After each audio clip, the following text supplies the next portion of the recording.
कि हनुमान जी सूर्य को कट गए। जो कोई करे करे, लेकिन हम इस पर विश्वास नहीं करेंगे। हम इस बात पर विश्वास करेंगे कि पूरे संसार में सूर्य नाम का एक ही ग्रह है और वो पृथ्वी से 13 लाख गुना बड़ा है। उसके अंदर बहुत आग है, उसे कोई बंद नहीं कर सकता। अरे कोई ये तो पूछे कि जब हनुमान जी उसे मुंह में दे रहे थे तो हनुमान जी कहाँ खड़े? मंदिर का मतलब मानसिक गुलामी और शिक्षा का मतलब प्रकाश का मार। इनको वोट का अधिकार नहीं मिलना चाहिए, क्योंकि वो लोग ये चाहते थे कि ये डॉक्टर अंबेडकर वहाँ जाकर क्या बोलेगा, जितने भी अधिकार है अंग्रेजों से हम लेंगे। अरे डॉक्टर अंबेडकर तो 4 दिन की चांदनी है और फिर अंधेरी रात है, लेकिन वो नहीं जानते थे कि डॉक्टर अंबेडकर तुम्हारे बाप का भी बाप है, इसलिए बाबा साहेब उनका नाम है।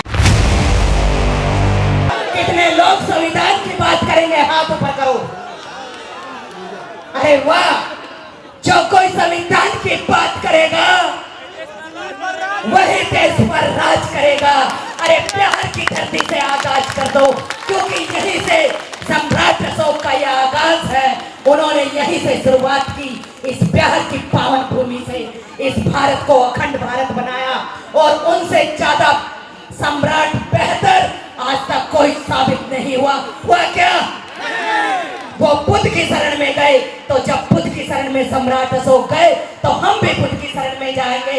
इस भारत में प्रथम नारी महिला शक्ति पाखंडवाद को नकारते हुए उन्होंने बुद्ध के मार्ग को चुना, तो ये महिलाएं बुद्ध की शरण में जाएंगी और संविधान की बात करेंगी। यहाँ बाबा साहेब ने जो महिलाएं पैर की ज्योति समझी जाती थी, उन महिलाओं को सर का ताज बाबा साहेब ने बना दिया। इस देश के अंदर उन्होंने सारे अधिकार महिलाओं को दे डाले। तो हम ऐसे धर्म में नहीं रहना चाहते जहाँ महिलाओं को पैर की ज्योति दासी बनाया जाता है, जुए में हारा जाता है, मेलों में बेचा जाता है। हम ऐसे धर्म का बहिष्कार करते हैं। आज संविधान खतरे में है। ये तानाशाही सरकार आपके अधिकारों को छीनना चाहती है कि हनुमान जी सूर्य को कट गए। हम नहीं करेंगे। जो कोई करे करे, लेकिन हम इस पर विश्वास नहीं करेंगे। हम इस बात पर विश्वास करेंगे कि पूरे संसार में सूर्य नाम का एक ही ग्रह है और वो पृथ्वी से 13 लाख गुना बड़ा है। उसके अंदर बहुत आग है, उसे कोई बंद नहीं कर सकता। अरे कोई ये तो पूछे कि जब हनुमान जी उसे मुंह में दे रहे थे तो हनुमान जी कहाँ खड़े थे? कौन करेगा सोचने का काम? मंदिर का मतलब मानसिक गुलामी और शिक्षा का मतलब प्रकाश का मार। बाबा साहेब भी कहते हैं कि मैं किसी घर की उन्नति उस घर की महिला से आंकता हूँ, मैं किसी समाज की उन्नति उस समाज की महिलाओं से आंकता हूँ, और मैं किसी देश की उन्नति उस देश में रहने वाली महिलाओं से आंकता हूँ। तो सच कर डालो, बाबा साहेब का ये संकल्प उन्होंने अपने 4 बच्चों का बलिदान देकर हमें पुरुषों के बराबर लाकर खड़ा कर दिया है। तो क्या तुम ये कहना चाहती हो कि महिलाओं में बुद्धि नहीं होती, वो इनसे कम होती है? क्या महिलाएं काम नहीं कर सकती? बोलो, कर सकती हो या नहीं कर सकती? अरे महिलाएं घर भी संभाल सकती हैं और ऑफिस में भी जाकर काम कर सकती हैं। महिलाओं में दुगनी ताकत पुरुषों से बराबर मैं मानती हूँ, क्योंकि महिलाएं जिस तरीके से घर को मेंटेन करती हैं और बाहर का भी काम देखती हैं, ये पुरुष नहीं कर सकते। कर सकते हैं क्या? फिर तुम क्यों डरती हो? भारत का संविधान तुम्हारे साथ है। बन जाओ, हर एक कुर्सी पर कब्जा कर डालो, हर एक मंच की आप आभारी रहो।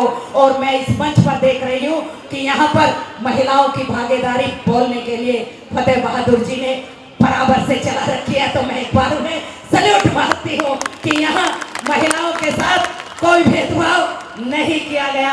और जिस मंच पर किया जाएगा मैं तो वहां चुपचाप बैठूंगी नहीं, क्योंकि अभी तक ना मैं किसी संगठन से जुड़ी हूँ, लेकिन बाबा साहेब के मिशन के लिए मैंने अपना जीवन समर्पित कर दिया है। मैंने बहुत सारी मीटिंग गांव-गांव, शहर-शहर जाकर ले ली है। छोटे-छोटे कैडर करके अपने समाज के इन बहुजनों को जगाने का काम मैं करती हूँ, और जब तक ये मेरी सांस है मैं करती रहूंगी। और संविधान के प्रति, बाबा साहेब के प्रति, महामना ज्योतिबा फुले जी के प्रति और माता सावित्रीबाई फुले के प्रति अपनी सच्ची, लोग कहते हैं कि श्रद्धांजलि देते हैं, नहीं, मैं अपने सच्ची उन्हें जीवन का अंश देती हूँ, अपनी सांसों का अंश देती हूँ और सच्चे दिल से ये कहती हूँ कि उन्होंने बच्चे माता सावित्रीबाई फुले के बच्चे नहीं हुए, लेकिन जब एक गरीब विधवा, क्योंकि मैं तो इस नर्क में धर्म को कहती हूँ, इस नर्क में धर्म में किसी विधवा को भी जीने का अधिकार नहीं था।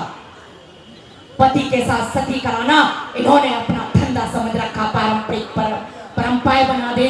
बाबा साहेब बोलिएगा नहीं। जब लंदन के अंदर हमारे लिए अधिकार मांगने के लिए गए, तो यहाँ से जो लोग गए, जो ये चाहते थे कि इस देश के 85% लोगों को,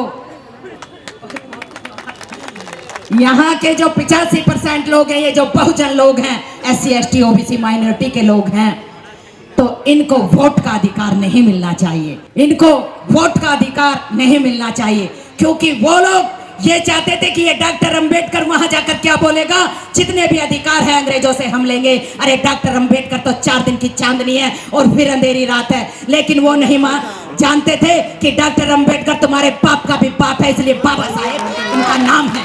बाबा साहेब, जब इन लोगों ने कहा कि राजनीति में जाने का अधिकार केवल उन लोगों को मिलेगा जिसके पास शिक्षा होगी, संपत्ति होगी, जायदाद होगी, तो बाबा साहेब ने कहा कि अच्छा, ये भारत तुम्हारे बाप की पनौती है। क्या समझते हो कि SC ST OBC के लोग शिक्षा राजनीति से बाहर हैं, इन पर सदियों तक तुम ही राज करते रहो। तो बाबा साहेब ने शेर की दहाड़ में एक बात वहां पर कही कि नहीं, ये लोग गलत डिमांड कर रहे हैं, राजनीति में जाने का अधिकार उन्हें नहीं होगा जिसके पास शिक्षा या जायदाद नहीं होगी। इसका मतलब 15% लोग 85 पर राज करेंगे, ये डॉक्टर भीमराव अंबेडकर कभी होने नहीं देगा। अरे भारत में रहने वाले प्रत्येक नागरिक को वोट डालने का अधिकार होगा, राजनीति में जाने का अधिकार होगा, जो भारत का नागरिक होगा, जिसकी उम्र 18 साल होगी। बाबा साहेब ने तुम्हारे लिए लंदन में ये दरवाजा खुलवा दिया और हमारे लोग, ये बहुजन लोग, जिस बात को तिलक ये कहते थे कि ये पान, तीली, सिगरेट बेचने वाले लोग राजनीति में जाकर क्या करेंगे।